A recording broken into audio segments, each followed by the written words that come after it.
अस्सलामुअलैकुम स्टूडेंट्स, आज हम एसएसटी पढ़ेंगे। सबसे पहले आप अपनी बुक देख लिए। आपकी बुक का नाम है सोशल प्लानट, क्लास 6 की आपकी एसएसटी की बुक है। चैप्टर स्टार्ट करने से पहले आपको कंटेंट ओपन कर लेना है जल्दी से, और यहाँ पर आपका सिलेबस जो हमने मार्क कर रखा है वो एक बार और फिर से देख लेना है।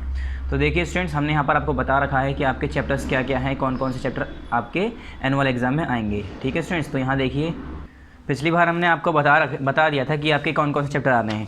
तो यहाँ देखिए, चैप्टर नंबर 9 और चैप्टर नंबर 10 बताया था हमने हिस्ट्री में। कितने चैप्टर? 2 चैप्टर बताए थे आपको हिस्ट्री में, जिसमें हमने ये बताया था आपको कि चैप्टर नंबर 9 तो हमारा पार्ट 11, 12 में हो गया है। फिर चैप्टर 10 स्टार्ट किया था हमने, तो इसका 13 पार्ट हो चुका था और 14 पार्ट रह गया था, बाकी रह गया था। ठीक है, तो इसका आज जो 14 पार्ट्स है, ये हमारा जो लास्ट पार्ट, इसका मतलब आखिरी जो इसका आधा चैप्टर रह गया था, आधे से थोड़ा सा और कम ही रह गया था, तो वो हम करेंगे 14 पार्ट में। ठीक है, फिर यहाँ देखिए, इसमें है हमारा ज्योग्राफी में चैप्टर नंबर 7 और चैप्टर नंबर 8 है, जो कि हमारा ये कंप्लीट हो चुका है। ठीक है, चैप्टर नंबर 7 और 8 हमारा कंप्लीट हो चुका है। ये पार्ट 11 में हुआ और ये पार्ट 12 और 13 में है। ठीक है, अब आइए सिविक्स में भी 2 चैप्टर हैं, चैप्टर नंबर 7 और चैप्टर नंबर 8। इसमें 7 हो चुका है हमारा, 8 बाकी रह गया है, जो कि हम नेक्स्ट टाइम करेंगे। तो आज हम क्या करने जा रहे हैं? आज हम करने जा रहे हैं chapter number 10 new empires and kingdom, part number 13 और 14। ठीक है, पार्ट नंबर 13 और 14। इसमें 13 में हो गया है हमारा, 14 हमारा बाकी रह गया है। तो सबसे पहले पेज नंबर 63 ओपन करेंगे, पेज नंबर 63। तो चलिए स्टूडेंट्स, पेज नंबर 63 ओपन कर लिया आप सभी लोग जल्दी से। चैप्टर जहाँ पर हमारा स्टार्ट हो रहा है, पेज नंबर 63 पर।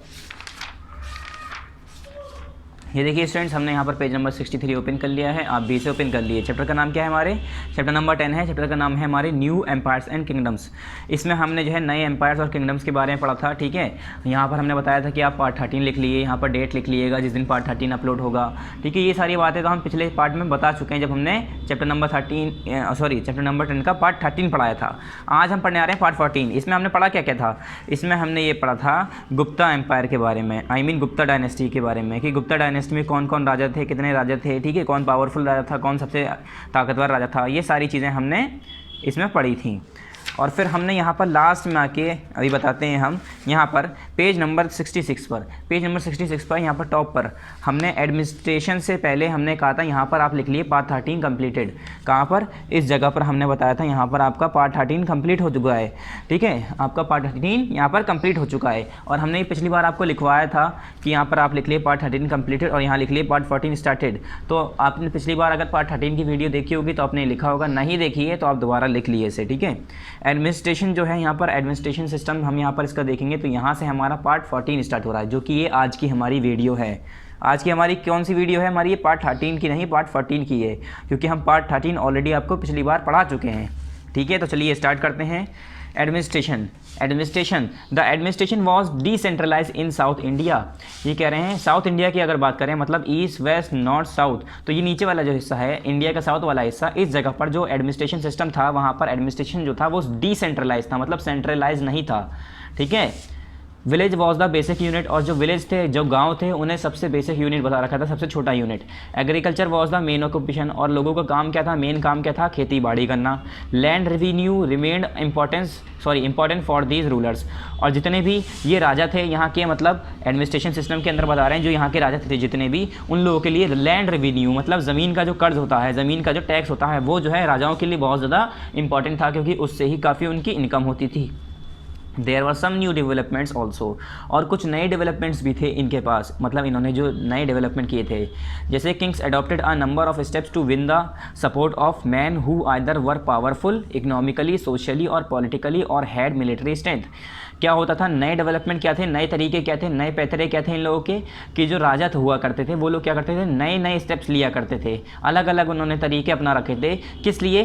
कि वो जो है उन लोगों को सपोर्ट जीत लें, उन लोगों का सहारा मिल जाए उन्हें, मतलब राजा जो थे, किंग जो हुआ करते थे, वो लोग चाहते थे कि उन लोगों के साथ उनकी दोस्ती हो जाए, या वो लोग इनके सपोर्ट में आ जाएं जो कि वहाँ पर अमीर लोग हैं, चाहे वो पावरफुल हो, चाहे इकोनॉमिकली देखा जाए, सोशली देखा जाए, या पॉलिटिकली देखा जाए, या उसके पास मिलिट्री पावर हो सकता है कोई इंसान ऐसा हो जिसके पास मिलिट्री स्ट्रेंथ हो, उसके पास 500-600 जो है आर्मी के लोग हों। ठीक है, ऐसे करके, या पावरफुल लोग हों उसके पास, या उसके पीछे पूरी उसकी जो जनता है वो लड़ने के लिए तैयार हो। तो राजा क्या चाहेगा कि ये आदमी मेरे साथ अगर मिल जाए तो मेरे पास जो है काफ़ी ताकत आ जाएगी, या अगर कोई आदमी जो है पावरफुल है या इकोनॉमिकली कह लो या उसके पास पैसा बहुत है, तो राजा चाहेगा ये अगर मेरे साथ जुड़ जाए तो मेरे पास पैसे का सोर्स बन जाएगा। इस तरह से राजा क्या करता था, पावरफुल लोगों के साथ, अमीर लोगों के साथ, और जिसके पास मिलिट्री की पावर होती थी, मिलिट्री स्ट्रेंथ होती थी जिसके पास, उन लोगों को अपने आप अपने पीछे उन्हें सपोर्ट में लगा लिया करता था, मतलब उनका सपोर्ट जीतता था, उनका दिल जीतता था। ठीक है, इस तरह से। फिर यहाँ देखिए, देयर वॉज सम पोस्ट, मतलब पोस्ट जो हमारी वो होती है, जैसे हमारी पोस्ट होती है जगह, ठीक है। There was some post which were not hereditary in character, ये कह रहे हैं कुछ वहाँ पर पोस्ट थी जो कि कैरेक्टर में हेरिडेटरी नहीं थी, कि उनके ही खानदान से चली आ रही है, या किसी के खानदान से, या किसी को ऐसे कैरेक्टर के हिसाब से देखी जाएगी, या किसी को खास इंसान को भी पोस्ट दी जाएगी। मतलब जैसे हमारी पोस्ट होती है ऑफिस में, कोई ये मैनेजर होता है, कोई वर्कर होता है, कोई चपरासी होता है, इस तरह से। तो वहाँ पर भी ऐसे अलग अलग पोस्ट थी जो कि हेरिडेटरी नहीं थी कैरेक्टर में। Poet Harishena who wrote Harshacharita was Mahadanda Nayaka means chief judicial officer. क्या जो पोएट थे, जो पोएम लिखने वाले थे, जिनका नाम था हरिशना, क्या हरिशना ने क्या लिखा, उन्होंने हर्षचरिता में ये लिखा कि महादंडा नायका, उसका मतलब होता है chief judicial officer, chief judicial officer के बारे में बताया उन्होंने इसमें। His father also held the same post, और उनके जो फादर थे वो भी जो है उनकी भी सेम पोस्ट थी हर्षचरिता की तरह। ठीक है, some of the important person held many offices at the same time, और उस ज़माने में सेम टाइम में कुछ ख़ास लोग होते थे जिन्हें जो है ऑफिस में, कुछ इंपॉर्टेंट पर्सन होते थे जिन्हें जो है ऑफिस की कुछ जगहें दे दी जाती थी उस ज़माने में। मतलब जब ये हम गुप्ता डायनेस्टी की बात कर रहे हैं, गुप्ता डायनेस्टी की, तो ये जो हर्षचरिता है या जो भी राजा हैं उनके ज़माने में क्या था, some of the important person held many offices at the same time, एक सेम टाइम पे काफ़ी ऑफिसर्स उनके हुआ करते थे जिन्हें जो है अलग अलग पोस्ट दे दी जाती थी, अलग अलग काम दे दिए जाते थे। तो वो जो है हरिशना बिसाइड्स आ महादंडा नायका, क्या हरिशना जो है besides a Mahadanda Nayaka was also held the post of Kumar Amatya. Harishena जो थे वो महादंडा नायका तो थे ही थे, साथ साथ उसके जो है और क्या थे, post of Kumar Amatya means an important minister, मतलब एक इंपॉर्टेंट मिनिस्टर का भी काम उन्होंने किया। ठीक है, उन्होंने और किसी की पोस्ट मिली उन्हें, कुमार अमतिया कहते हैं इंपॉर्टेंट मिनिस्टर। ठीक है, ही वॉज ऑल्सो अ संधि विग्राहिका, और वो जो है संधि विग्राहिका क्या भी होते थे वहाँ पर, meaning a minister of war and peace, जिसका मतलब होता है मिनिस्टर होना, वॉर और पीस, मतलब लड़ाई करवाना, जंग करवाना, शांति पैदा करना, ये सारे काम कौन देखता था, संधि विग्राहिका। क्या संधि विग्राहिका उसे कहते थे जो मिनिस्टर होता था वॉर और पीस का, मतलब जहाँ लड़ाई हो रही है तो उसमें वो अपनी फौज भेजेगा, सेना भेजेगा, कहीं जो है क्या हो रहा है, अगर हम जो है कॉम्प्रोमाइज़ कर रहे हैं तो वो जाएगा, शांति भी वही करेगा। ठीक है, तो ये अलग अलग पोस्ट की बात की है इन्होंने बस। बिसाइड्स इंपॉर्टेंट मैन प्रोबेबली ही से इन लोकल एडमिनिस्ट्रेशन, ये कह रहे हैं इंपॉर्टेंट मैन के हिसाब से अगर देखें तो वो लोकल एडमिनिस्ट्रेशन की थी, मतलब besides important man probably had a से इन लोकल एडमिनिस्ट्रेशन। ये कह रहे हैं जैसे कि हमने ये इंपॉर्टेंट इंसानों की बात की है इन लोकल एडमिनिस्ट्रेशन के अंदर, दीज इंक्लूड्स द नागरा श्रेष्ठी, क्या नागरा, ये नागरा है, नगर नहीं पढ़ेंगे, ये नगर पढ़ लिया आप, नगर श्रेष्ठी क्या है, थी नगर श्रेष्ठी। तो ये कह रहे हैं इनके अलावा जो मैंने बताया ना, ये प्रोबेबली जो ये लोकल एडमिनिस्ट्रेशन जो मैंने अभी नाम बताया, इनके अलावा और भी लोग थे, जैसे क्या है नगर श्रेष्ठी, जिसे हम चीफ बैंकर कहते हैं, मतलब जिसका बैंक का काम हो, यानी अकाउंट का काम हो, पैसे वैसे का देखभाल करना, पैसे का हिसाब करना, हिसाब का काम हो, और मर्चेंट ऑफ द सिटी, या सिटी का मर्चेंट हो। ठीक है, द सरथोवहा और लीडर ऑफ द मर्चेंट करावा, और जो सरथोवहा होते थे जिसे हम कहते हैं लीडर ऑफ द मर्चेंट करावा, मतलब जितने भी मर्चेंट थे, बड़े बड़े ट्रेडर थे, उनका जो करावा होता था, कारवां जो होता था, उनका ग्रुप होता था, उसका लीडर जो होता था उसे कहते थे सरथोवहा। द प्रथमा कुलिका और the chief craftsman and the head of the Kayasthas और स्क्राइब्स। क्या कह रहे हैं, ये जो प्राथमा कुलिका होते थे वो लोग कौन होते थे, चीफ क्राफ्ट्समैन जो होते हैं, मतलब क्राफ्ट्समैन किसे कहते हैं, जो क्राफ्ट के काम करते हैं। ठीक है, अपने हाथों से जो सामान बनाते हैं फिर उसे मार्केट में बेचते हैं, तो उन्हीं लोगों को ये प्राथमा कुलिका भी कहते थे। अब वो लोग अलग अलग लैंग्वेज इस्तेमाल करते थे, इसलिए हमारे हार्ड वर्ड हमें दिख रहे हैं, देखने को मिल रहे हैं, वरना अगर मैं बात करूँ तो सरथोवहा की जगह हम लोग बोलेंगे लीडर ऑफ मर्चेंट करावा, और प्राथमा कुलिका की जगह हम कहेंगे चीफ क्राफ्ट्समैन। ऐसे ही जो है फिर यहाँ पर क्या होते थे, एंड द हेड ऑफ कयास्थास और स्क्राइब्स, और कयास्था और स्क्राइब्स के हेड हुआ करते थे। अभी मैंने बताया beside important man probably he had a से इन लोकल एडमिनिस्ट्रेशन, ये कह रहे हैं इस लोकल एडमिनिस्ट्रेशन के अलावा जो लोकल एडमिनिस्ट्रेशन के अंदर ये जो मैंने इंपॉर्टेंट नाम बताया भी यहाँ पर अलग अलग, इनके अलावा भी ये सब लोग हुआ करते थे। For some time this policy prove to be very effective but after some time these powerful man grew strong and become independent kings. क्या हुआ करता था, कुछ समय के लिए तो ये पॉलिसी बहुत अच्छी रही, मतलब कि दोस्ती कर लेना, उन लोगों का सपोर्ट ले लेना, उन लोगों को अपने साथ मिला लेना, ठीक है। राजाओं को ये काम बहुत सही रहा, क्योंकि उन लोगों की तरफ से पैसा मिल रहा है, सपोर्ट मिल रहा है। अगर कहीं वॉर हो रही है तो जो है, मान लो अगर मेरे पास मिलिट्री पावर है, मेरे पास 1000, 2000, 10,000 लोग हैं मिलिट्री में, मेरे पास मेरे सोल्जर हैं, ठीक है। तो राजा है कोई आके, उसने मुझसे कहा कि तुम हमारे सपोर्ट में आ जाओ, ठीक है, जब जंग होगी तो हमें जो है तुम जो है अपने फौजी दे दिया करना या हमारे साथ लड़ाई करना। तो इस तरह से क्या होगा, अब जिसके फ़ौजी हैं वो तो उसके साथ चला गया, चलो, क्योंकि वो राजा है, उसकी बात मान ली, ठीक है, या उसे जो है हो सकता है उसे कुछ सैलरी मिल रही हो या कुछ ऐसा रिफंड मिल रहा हो या गिफ्ट मिल रहा हो, तो वो चला गया। मगर क्या करते थे ये लोग, जैसे ही लगता था कि राजा थोड़ा सा वीक पड़ गया है तो राजा को वहाँ से रिप्लेस करके अपने आप को पावर में ले आते थे। जैसे यहाँ पर लिखा है for some time this policy prove to be very effective, ये कह रहे हैं कुछ समय के लिए ये जो पॉलिसी थी ये बहुत इफेक्टिव रही, बहुत अच्छी रही, बहुत अच्छे से चलती रही। But after some time these powerful man, मगर कुछ समय बाद ये जो पावरफुल ताकतवर आदमी थे, जो ताकतवर लोग थे, ग्रू स्ट्रॉन्ग, वो और मजबूत हो गए एंड बिकम इंडिपेंडेंट किंग्स, और अपने आप को खुद का अपना किंग बना लिया। अब मान लो जैसे कि कहीं राजा है राजस्थान का या पंजाब का, या हम मान लें गुजरात है, चंडीगढ़ है, अलग अलग जगह के 3-4 दिल्ली विल्ली की, महाराष्ट्र के कोई हैं, क्या है, वो किंग है। अब उसने जो है एक मिलिट्री पावर को अपने सपोर्ट में लिया, ठीक है, उसने क्या किया, अपने सपोर्ट में किसी मिलिट्री पावर को लिया, मतलब बहुत बड़ा आदमी था जिसके पास बहुत सारे फौजी थे या मिलिट्री थी, जो कि उसकी जंग में लड़ाई के समय में उसकी मदद कर सकता था। तो राजा ने उससे सपोर्ट में लिया। शुरू में मान लो राजा के वो सपोर्ट में रहा, राजा के पास इतनी पावर थी कि वो जो है आदमी जो है उसे कुछ नहीं कर सकता था। मगर ऐसा हुआ कभी कि राजा थोड़ा सा कमज़ोर लगा तो वो आदमी क्या करेगा, उसे हटाकर अपने आप को खुद राजा बना लेगा उस जगह का। तो यही होता था कि जैसे ही लगता था कि वो जो है आदमी जो है, वो लोग जो हैं पावरफुल लोग जो हैं, उन्हें थोड़ा सा और स्ट्रांग हो जाते थे, ठीक है, वो सारी चीज़ें सीख जाया करते थे राजाओं के पास रहकर, और उनके पास और पावर आ जाती थी, थोड़ी पैसे की, थोड़ी दौलत की, थोड़े उनके पास भी सपोर्ट मिल जाता था, ठीक है, तलवारें हैं, औजार हैं, ये सारी चीज़ें तो और मिल गई उन्हें। क्या करते थे वो लोग, अपने आप को पावरफुल डिक्लेयर कर देते थे, अपने आप को वहाँ का राजा बता दिया करते थे। और इंडिपेंडेंट किंग मतलब किसी पर डिपेंड ना हो ऐसा किंग, ठीक है। डिपेंडेंट मतलब किसी पर डिपेंड हो, दूसरे राजा पर डिपेंड हो, मगर इंडिपेंडेंट किंग मतलब कि अब हम ही हैं राजा, कोई और नहीं है, ठीक है, हम किसी पर डिपेंड नहीं है, किसी के सहारे नहीं हैं, अकेले हैं हम यहाँ के राजा। और वो लोग राजाओं को क्या करते थे, जो जिसके साथ काम कर रहे होते थे उन्हें एक्सप्लॉइट कर दिया करते थे, ठीक है।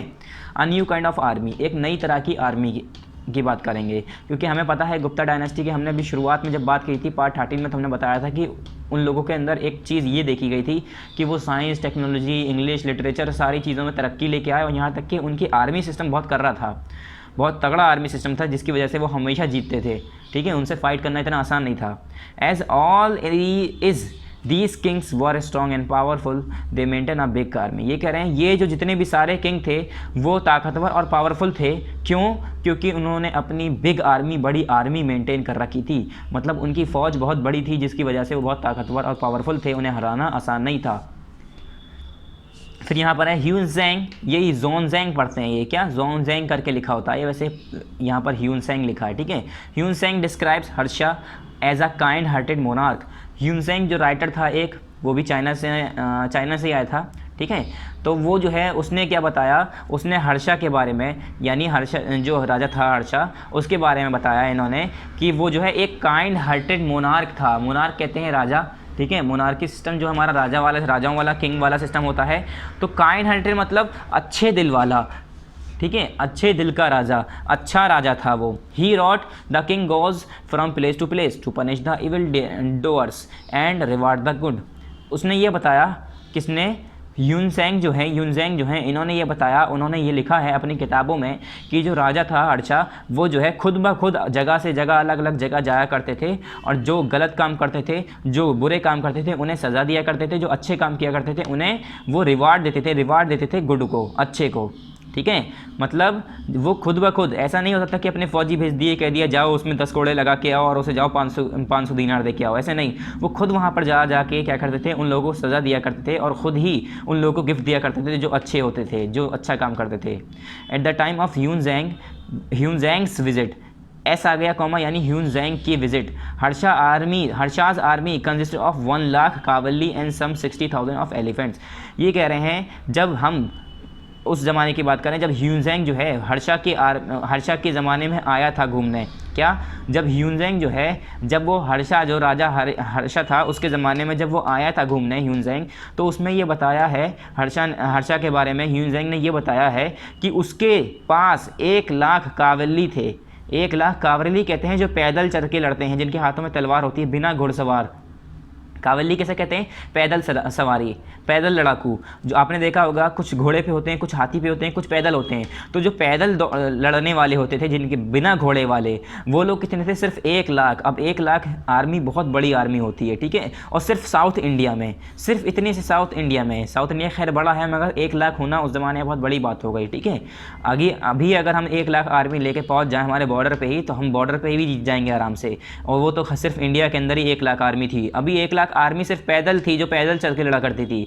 और लगभग जो है 60 उसके पास 60,000 एलिफेंट्स है, मतलब 60,000 तक उसके पास खाली हाथी थे हर्षा के पास। और हाथियों का इस्तेमाल काफ़ी जो है लड़ाई में किया जाता, जंग में, क्योंकि हाथियों के ज़रिए ही वो क्या करते थे? सामने वाले को कुचल दिया करते थे, ठीक है। उन्हें ज़्यादा एफर्ट नहीं करना पड़ता था, बस एक कंट्रोलर होता था उनके ऊपर बैठा होता था, जो हाथी चला रहा हुआ करता था। वो हाथी को इस तरह से कंट्रोल करता था कि वो कुचल दिया करता था हाथी बाकी सामने वाले को, ठीक है। तो 60,000 हाथी अगर एक साथ चलना शुरू कर दें तो सामने वाला कहाँ टिक पाएगा? इसीलिए तो पावरफुल थे ये लोग।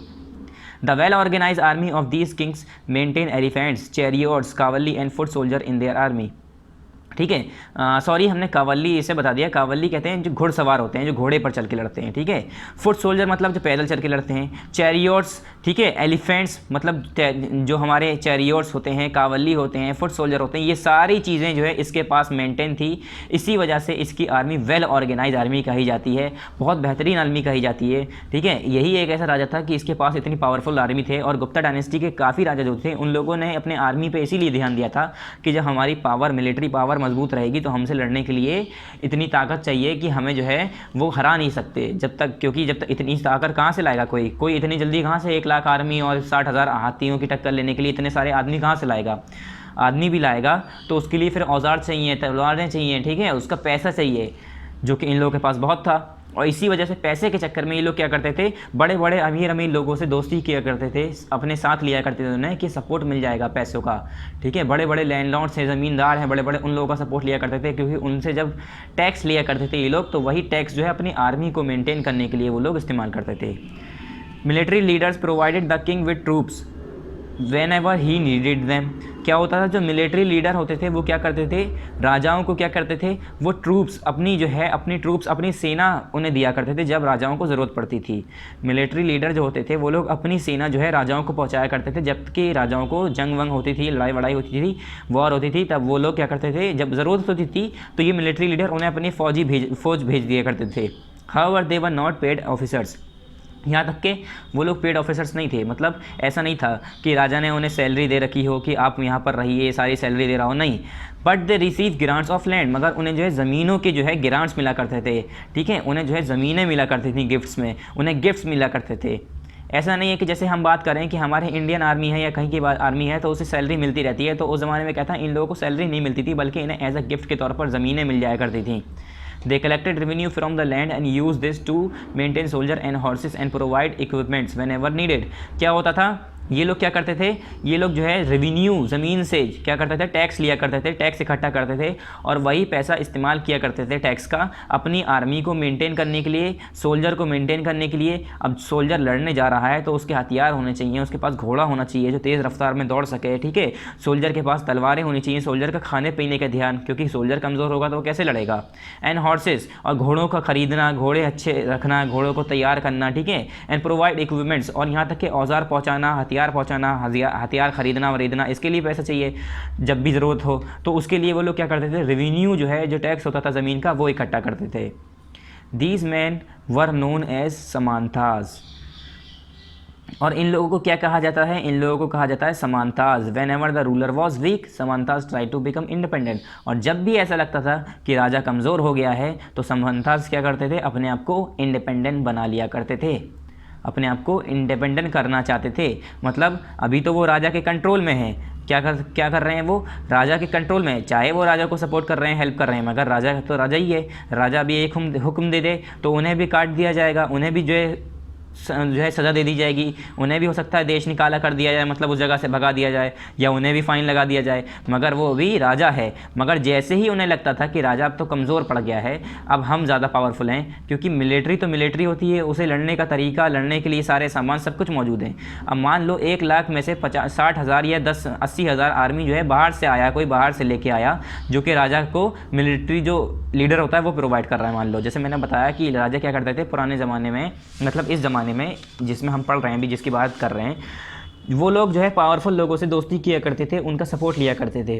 अब मान लो किसी मिलिट्री लीडर के पास 80,000 फोर्सेस हैं और राजा के पास मान लो 30-40 हज़ार या 50 हज़ार हैं, तो वो 80,000 के साथ क्या राजा के 50 हज़ार को नहीं हरा पाएगा आराम से।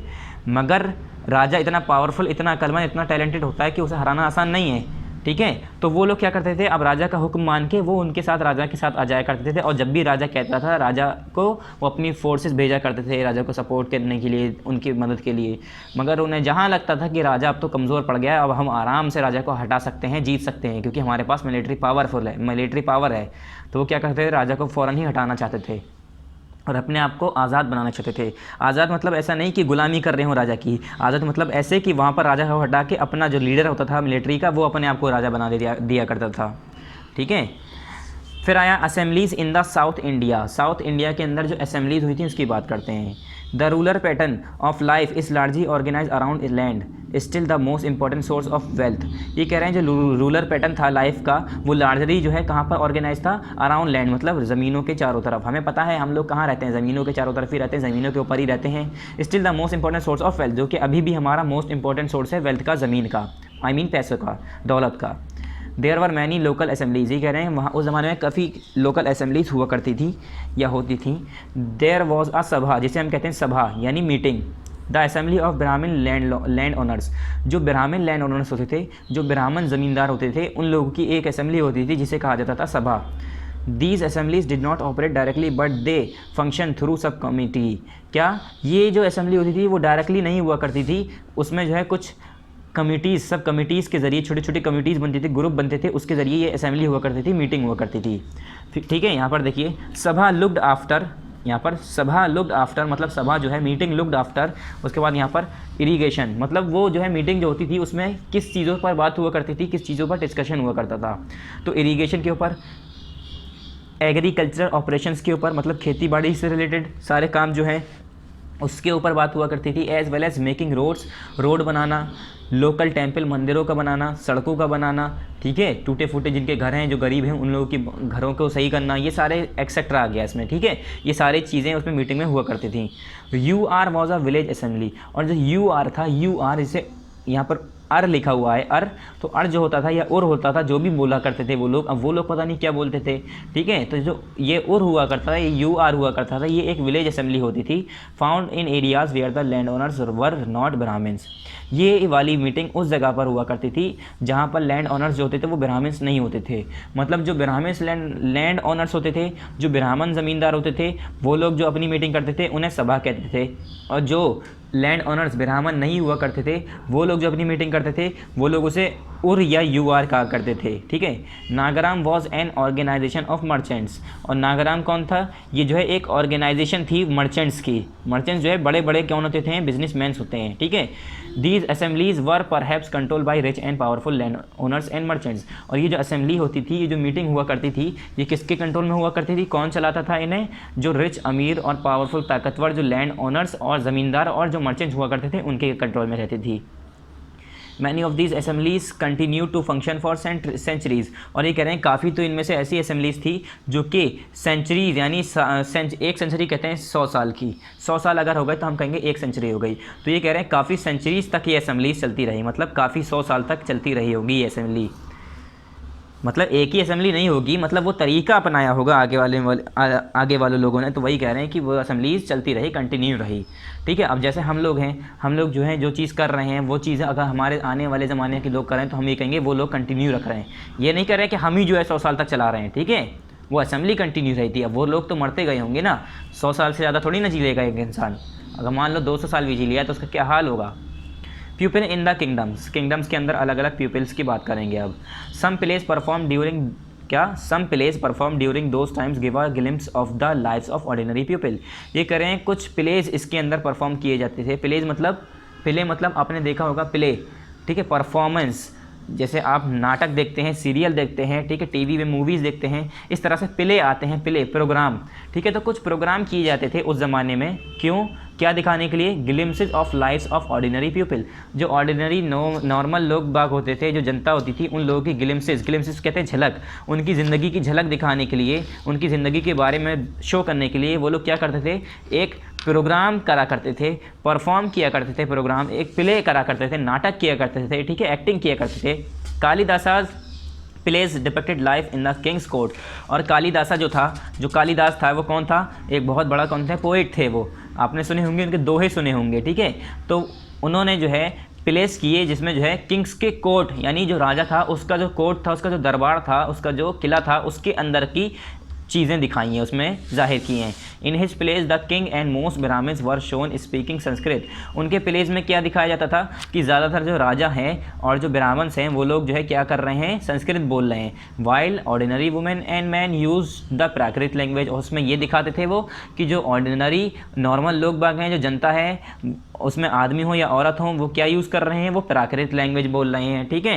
His most famous play was Abhijnana Shakuntalam. Abhijnana है, ये अभिजनना लिखा है, ये कह रहे हैं, मतलब लिखा ऐसे ही जाता है, ठीक है। ये कह रहे हैं उनका जो मोस्ट फेमस जो उनका प्ले था वो उसका नाम है Abhijnana Shakuntalam. A story of the love between a king name Dushyanta and a young women name Shakuntala. इसमें क्या था, इन्होंने मतलब जो ये थे, कौन थे, मैंने अभी बताया आपको, इनका नाम क्या है, कालिदास, ठीक है। कालिदास जो है, इनके आपने दोहे सुने होंगे। तो इसमें इन्होंने एक एक्ट किया, एक प्ले किया, जैसे हम लोग मूवी बनाते हैं, उसमें स्टोरी होती है, एक हीरोइन होता है, एक हीरो होता है, विलन होते हैं, ठीक है।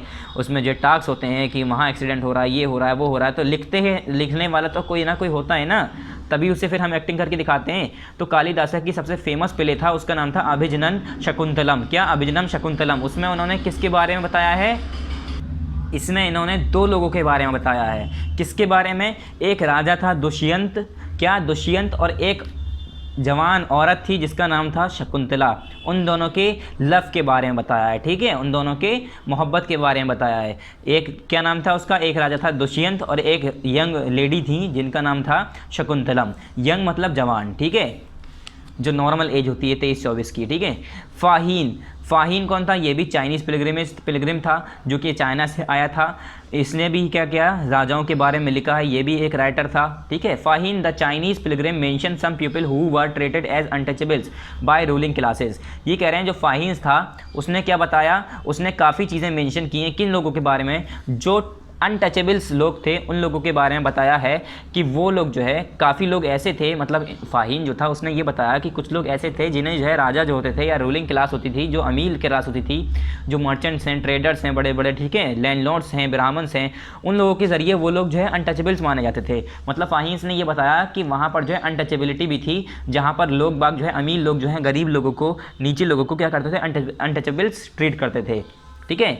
They would live on the outskirts of the city, और वो लोग क्या करते थे, सिटी के आउटस्कर्ट मतलब सिटी के बाहर, शहरों के बाहर उन्हें रखा जाता था। उन्हें यहाँ तक कि अपने शहर में आने तक की इजाज़त नहीं दे रखी थी।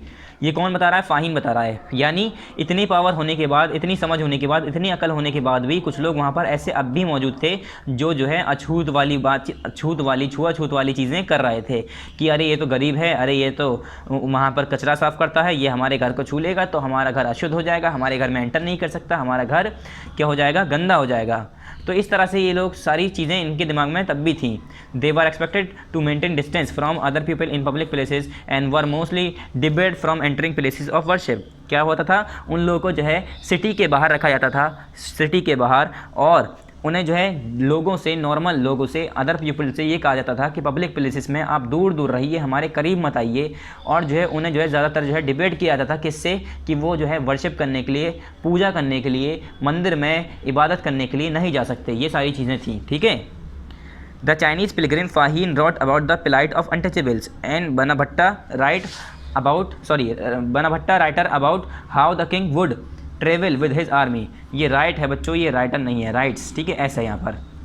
क्या कह रहे हैं, जो चाइनीज़ पिलग्रिम फाहीन था उसने क्या किया, जो अनटचेबल्स थे उन लोगों के बारे में, उन लोगों के लिए चीज़ें बताई, उन लोगों के बारे में लिखा। और जो बना भट्टा था उसने जो है क्या लिखा, राजा के पावर के बारे में, उसकी आर्मी के बारे में, कि उसकी राजा की पावर कैसी थी, वो कैसे चलता था, उसकी आर्मी के साथ उसने कैसे कैसे काम किया, क्या काम किया, ठीक है, कहाँ कहाँ जीता, क्या क्या किया, ये सारी चीज़ें रिकॉर्ड्स लिखते थे वो लोग।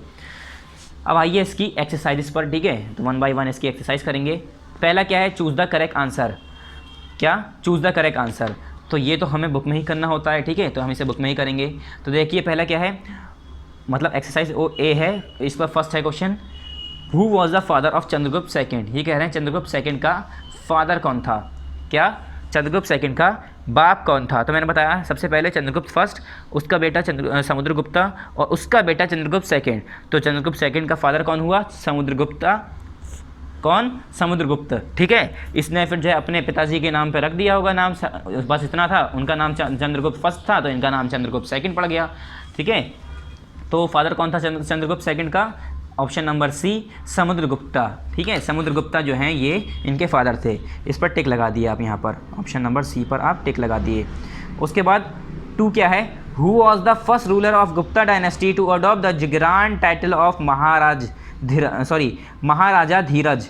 महाराजा धीरजा लिखा है मगर महाराजा धीरज पढ़ते हैं।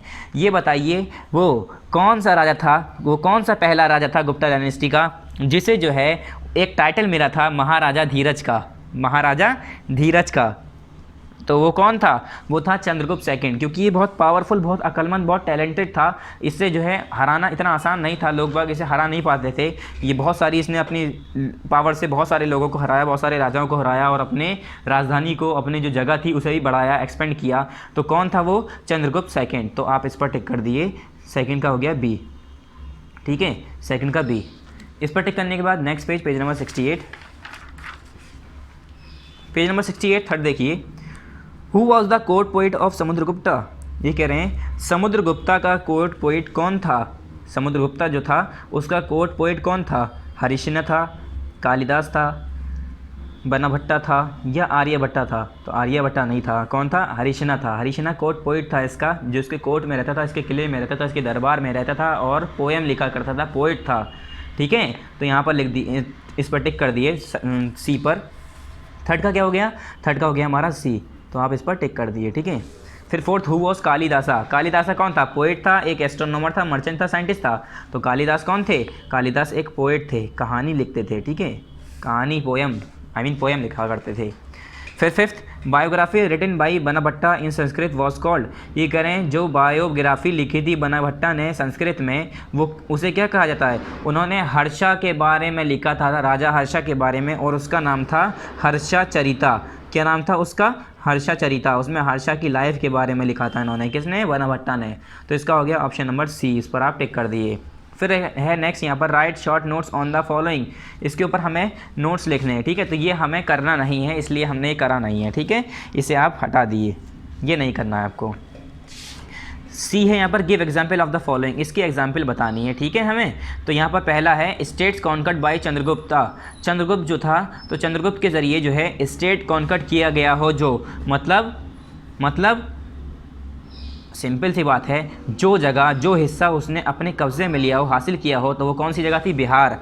बिहार भी जगह थी, बाकी जगह कई थी, तो इन्होंने एग्जाम्पल मांगी है, हमने एक दे दी, यहाँ पर लिख दी बिहार। दूसरा है गुप्ता किंग, किसी गुप्ता किंग का नाम बताना है, तो हमने यहाँ पर लिख दिया चंद्रगुप्त फर्स्ट, चंद्रगुप्त सेकंड लिख दिए, समुद्रगुप्त लिख दिए, ठीक है। समुद्रगुप्ता जो था वो भी वहीं उसका ही राजा था, गुप्ता किंग ही था वो भी, तो कुछ भी लिख दिए। हमने यहाँ पर चंद्रगुप्ता फर्स्ट लिखा है यहाँ पर। आप चाहें तो चंद्रगुप्त सेकंड भी लिख सकते हैं, समुद्रगुप्ता भी लिख सकते हैं, तीनों में से कुछ भी लिख सकते हैं, तीनों ही गुप्ता किंग थे, ठीक है। हमने यहाँ पर ये लिख दिया है। थर्ड है port cities control by Chandragupta second.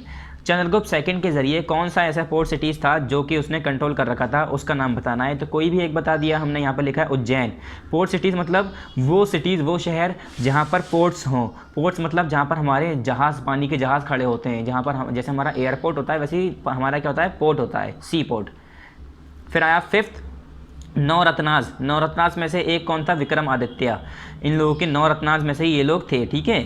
फिर आया फिफ्थ, चाइनीज़ पिलग्रिम्स। किसी चाइनीज़ पिलग्रिम्स का नाम बताना है, जैसे हमारा कौन है, फाहिन्स, ठीक है। फाहिन्स कौन था, ये भी चाइनीज़ पिलग्रिम्स था, चाइना से आया था। ठीक है, पहले में बिहार, दूसरे में चंद्रगुप्त फर्स्ट, तीसरे में उज्जैन, चौथे में हमारा विक्रमादित्य, पाँचवें में हमारा फाहिल्स। ठीक है, और 9 रत्नाज हमने बात की थी, 9 रत्नाज में से ही हमारे कालिदास भी थे। ठीक है, कालिदासा जो थे। फिर नेक्स्ट आइए एक्सरसाइज डी। एक्सरसाइज डी, इसमें क्या करना है, right one word answer for the following. इनके लिए हमें वन वर्ड आंसर देना है। क्या वन वर्ड आंसर देना है? तो पहला क्या है, a great ruler of Pallava dynasty. Pallava dynasty का सबसे बड़ा, सबसे ग्रेट रूलर कौन था? उसका नाम क्या था? महेंद्र वर्मन फर्स्ट। क्या नाम था उसका? महेंद्र वर्मन। क्या? महेंद्र वर्मन। MAHEHAD है यहाँ पर, महेंद्र वर्मन। महेंद्र वर्मन, स्पेलिंग गलत है, MAHEND, महेंद्र वर्मन, महेंद्र वर्मन, MAHEDRA, महेंद्र वर्मन। ठीक है, अलग अलग जगह पर अलग अलग स्पेलिंग आती है, तो हम यही लिखेंगे Mahendra Varman first. Mahindra, Mahindra, MAHEDRAVARMAN, Mahendra Varman first. ठीक है, पढ़ते कैसे हैं? महेंद्र वर्मन फर्स्ट। सेकंड है important person who had many offices. वो इंसान कौन था जिसके पास काफ़ी ऑफिसेज होते थे? उसे क्या कहते थे? उसे कहते थे संधि विग्राहिका। संधि विग्राहिका मैंने बताया था ना अभी पीछे, SANDHI संधि, फिर इसके बाद ऐसा हल्का सा डैश हाइफन, उसके बाद विग्राहिका, VIGRAHIKA, विग्राहिका, संधि विग्राहिका। ठीक है। Third village assemblies. Village assemblies को क्या कहते थे? UR यानी उर या अर। ठीक है, किन लोगों की असेंबली होती थी? जो नॉर्मल लोग होते थे, जिसमें ब्राह्मण्स नहीं हुआ करते थे। फिर यहाँ पर fourth, a famous dramatist of the period. उस ज़माने का जो फेमस ड्रामेटिस्ट था वो कौन था? कालिदासा। कौन थे वो? कालिदासा थे। और फेमस ड्रामा था कौन सा? वो फेमस ड्रामा कौन सा था? अभी मैंने पीछे बताया था, मैंने भी यहाँ पर पीछे बताया था। वो फेमस ड्रामा कौन सा था? उसका नाम था अभिजनना। क्या? अभिजनना शकुंतलम। अभिजनना शकुंतलम। किसने लिखा था ये किसने लिखा था? कालिदास ने ही लिखा था। ठीक है, तो यहाँ पर लिख दिए कालिदासा। कालिदासा, कालिदासा ए साइलेंट होता है। ठीक है। Fifth, military leader provided troops to the king.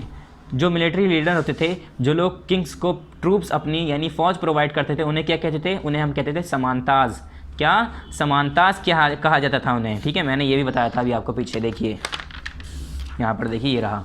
क्या कहते थे उसे? समांताज किया जाता था। These men were known as samantas. उन्हें क्या कहते थे? समांताज कहते थे।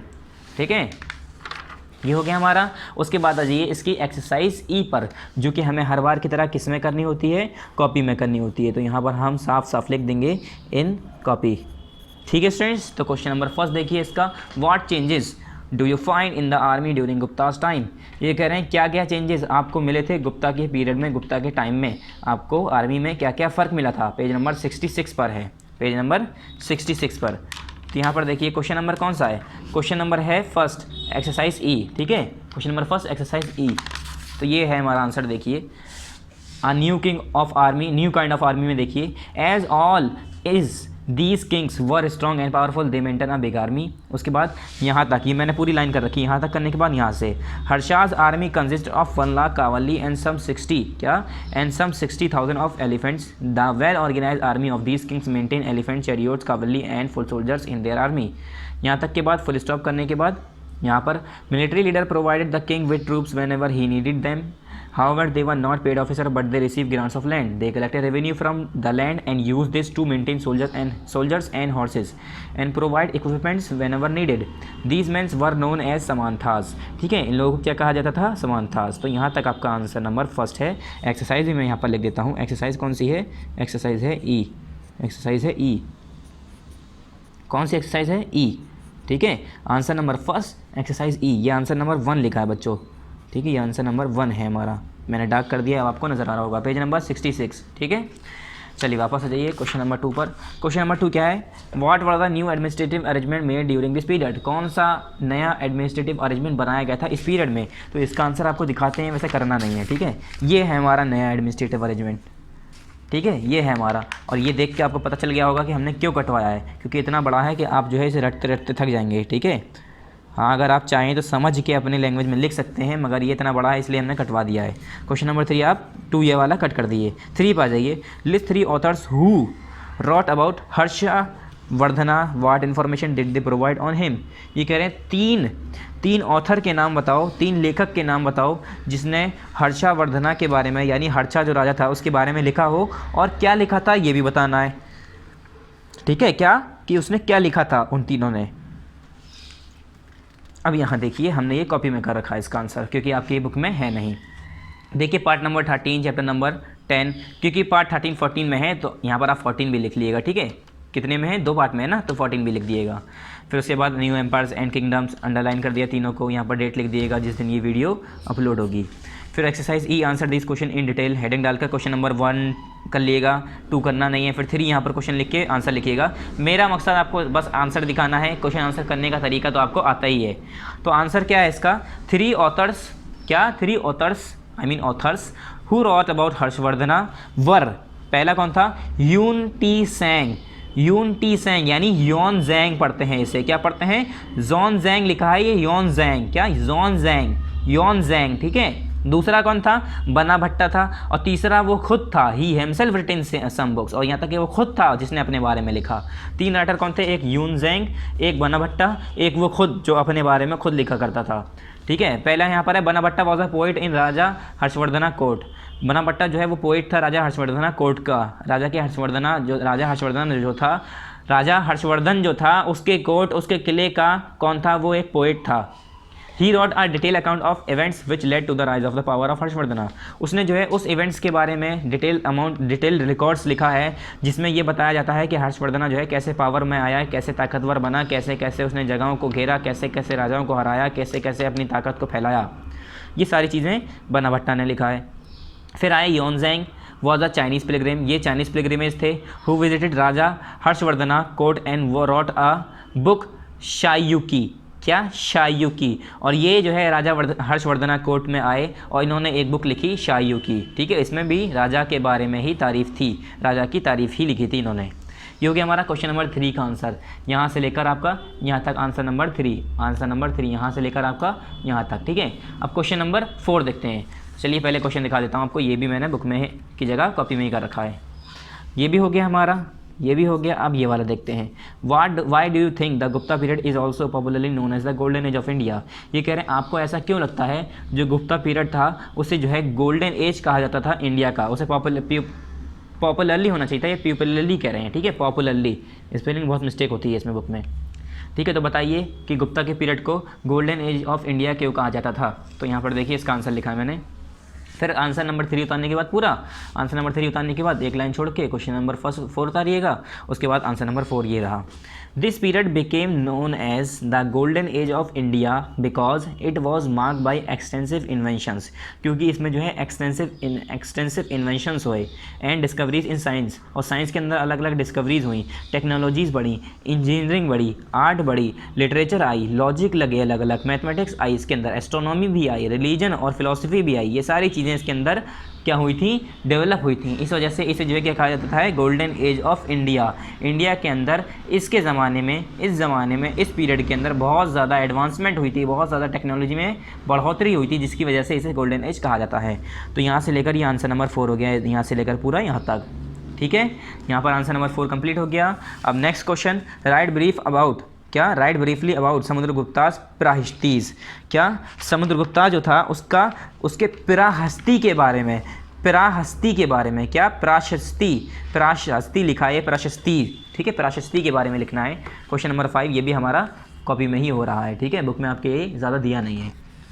तो यहाँ देखिए क्वेश्चन नंबर 5 का आंसर नंबर 5, पिराहस्तीस, क्या पिराहस्तिस, HAS है बच्चों, ये prashastis is a special kind of inscription is a special kind of inscription. ये मैंने 2 बार लिख दिया है, सॉरी, एक बार आप इसे कट कर दिएगा। ठीक है, ये आप हटा दिए, यहाँ से स्पेशल काइंड ऑफ इंस्क्रिप्शन 2 बार नहीं करना है। यहाँ पर देखिए prashastis is a special kind of inscription is, sorry यहाँ पर नहीं, ये नहीं, यहाँ तक। ठीक है, ये हटाना है पूरा। तो यहाँ से लिखना है prashastis is a special kind of inscriptions meaning in praise of. Prashastis जो है वो एक स्पेशल काइंड की, स्पेशल तरह की इंस्क्रिप्शंस होती है जिसका मतलब होता है इन प्रेज ऑफ, मतलब उसकी प्रेज में, इसकी इज्जत में, उसकी इज्जत में, वो जिसके लिए लिखा गया हो उसकी इज्जत में लिखा जाता है। They were composed in praise of rulers, और ये किस लिए लिखा जाता था? राजा की इज्जत के लिए, राजा की पावर को शो करने के लिए, वो कितना ताकतवर है, क्या है, उसके लिए वो लोग क्या करते थे? इंस्क्रिप्शंस लिखा करते थे।